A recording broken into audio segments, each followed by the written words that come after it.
5 million Americans are now living with Alzheimer's disease, but that is just the tip of the iceberg. As the baby boomers age, that number is expected to reach 28 million by the year 2050. And that iceberg? Tom OESTREICHER has his own analogy. Now, with a person with Alzheimer's, you're a glacier. Now, when you see little things fall off the glacier, and that's how it starts out. You know, you lose those little things. You might lose immediate memory, short-term memory, and then all of a sudden it gets bigger and bigger. And as you progress with the disease, bigger chunks fall off that glacier until there's no glacier left. The 67-year-old retired history professor and American Civil War expert lives with his wife MARILYN in Sycamore, Illinois. I noticed when I was lecturing in classes, that stuff I've talked about for 30, 40 years, I was missing things. And I don't, whether the students realized it or not, but I realized it. I said, wow, why did I say that? How did I miss that? Tom was diagnosed with early onset Alzheimer's a little less than 2 years ago. When I had the brain scan, they noticed that the hippocampus in the back of the brain was shrinking at a much larger rate than it would be for somebody my age. At first, when it first happened, he would come home from school every day, though, and just sit for a long time. And I said, okay, you're just going into this huge depression, which isn't going to help you or anyone else. So the OESTREICHERs started walking more and planning trips, and Tom speaks as often as he can to groups of Alzheimer's patients, hoping to inspire them to do the same. Be open about it.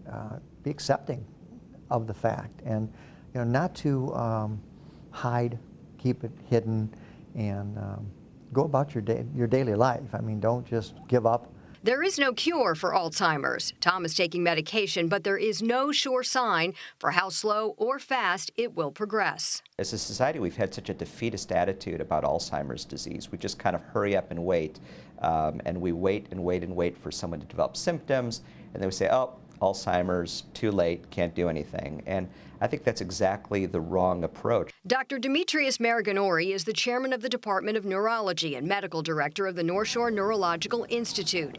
He runs the Center for Brain Health. We're certainly the only program in the Chicagoland and in the Midwest that's taking a focus on primarily preventing Alzheimer's disease. The program begins with a 20-question brain health quiz to help identify risk factors. Patients then become part of a comprehensive electronic record system where they're tracked and monitored. The center offers advanced testing from brain scans. And the newest technologies we have are technologies that actually can detect abnormal deposits of a protein called amyloid, which we know is one of the telltale signs that your brain is aging and developing Alzheimer's changes. To examining DNA, because one of the greatest risk factors for Alzheimer's is family history. Someone who carries 1 or 2 copies of the ApoE4 gene or allele, those people have as high as a 70% likelihood of getting Alzheimer's disease.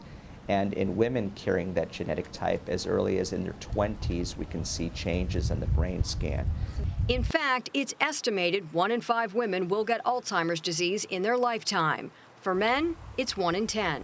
Estrogen earlier in life plays a protective role in women, but it may be that the sudden loss of estrogen later in life has a rebound effect that contributes. Dr. Mariganori says physical activity outdoors and exposure to vitamin D reduces risk. A study showed a year or 2 ago that even if you take 70-year-olds and if you get them to aerobically exercise for 30 minutes 4 times a week, their hippocampi, the memory area of their brain, will literally grow. You can measure the memory area of your brain grow simply by doing the exercise. And then if you test their performance on memory tests, it exponentially improves according to how aerobic their exercise is. And Dr. Mariganori pushes the Mediterranean diet, which is comprised of mostly fruits, vegetables, fish, healthy fats, and whole grains. By intervening in at-risk people, we can reduce their risk profoundly.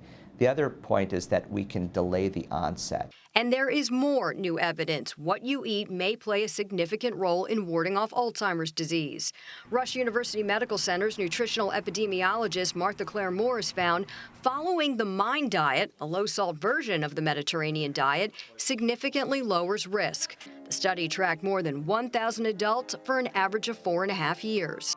They had a 53% reduction in the risk of developing Alzheimer's disease. People who even had just moderate adherence to the diet had a 35% reduction in the risk. The star of the mind diet, berries, the only fruit specifically included because of their high levels of antioxidants and nutrients. This new information is news to Cindy and Kim Cerveni of Warrenville, Illinois, but it could prove to be very beneficial because Cindy was recently diagnosed with early onset Alzheimer's. She's 54. Was having a problem getting all the pieces together to do my job, and it kept getting worse and worse. I would be leaving the house and coming back in 4 or 5 times because I forgot something. And Cindy has since left her job and restructured her life. now it's me to take this over and do my best for myself to keep my brain healthy and keep my body healthy and everything else. So that's my new job.